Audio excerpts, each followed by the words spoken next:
Dagadarthi police station వద్ద మాలిపాటి సుబ్బానాయుడు, ఆయన సోదరుడు రవీంద్ర నాయుడు ధర్నా చేయడం జరిగింది. కూలి పనికి వెళ్లిన వారిపై పోలీసులు వేధింపులకు పాల్పడ్డారని ఆరోపిస్తూ మాలిపాటి సోదరులు దగదర్తి పోలీస్ స్టేషన్ వద్ద ధర్నాకు దిగడం జరిగింది. తానే ఆ కూలీలను రైతు వద్దకు పంపానని మాలిపాటి సుబ్బానాయుడు పేర్కొన్నారు. ఆ కూలీలను తానే పంపానని, కానీ వారిపై కేసు నమోదు చేసి వారిని వేధించడం మంచి పద్ధతి కాదని వివరించారు. దగదర్తి మండలంలో తెలుగుదేశం పార్టీ వారికి తాను అండగా ఉంటానని వివరించారు. విషయం తెలుసుకున్న బోగోలు ఎస్ఐ దగదర్తి పోలీస్ స్టేషన్కి చేరుకుని సుబ్బానాయుడుతో చర్చించడం జరిగింది.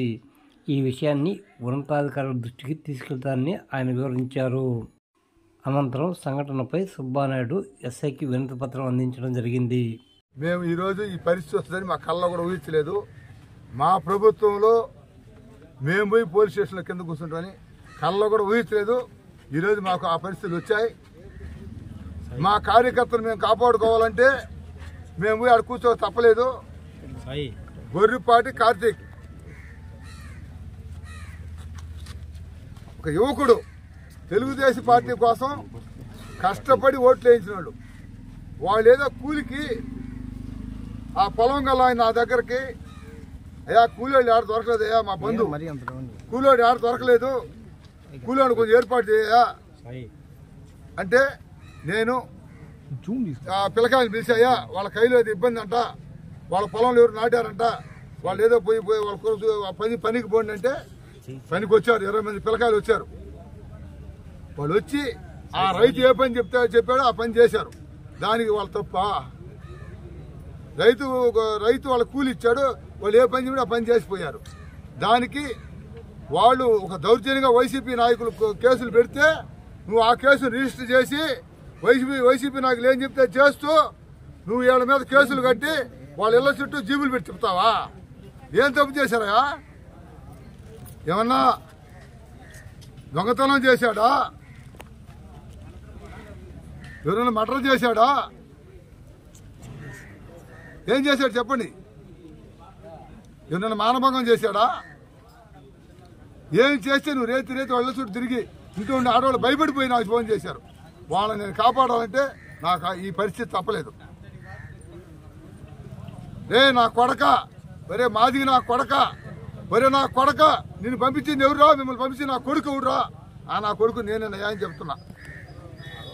ఈరోజు ఈ పరిస్థితులు వస్తేనే మేము కల్లా ఊహించరా మనల్దేమని. మా బ్లడ్డే టీడీపీ. 42 సంవత్సరాలుగా ఒక మచ్చ లేకుండా బతికాం.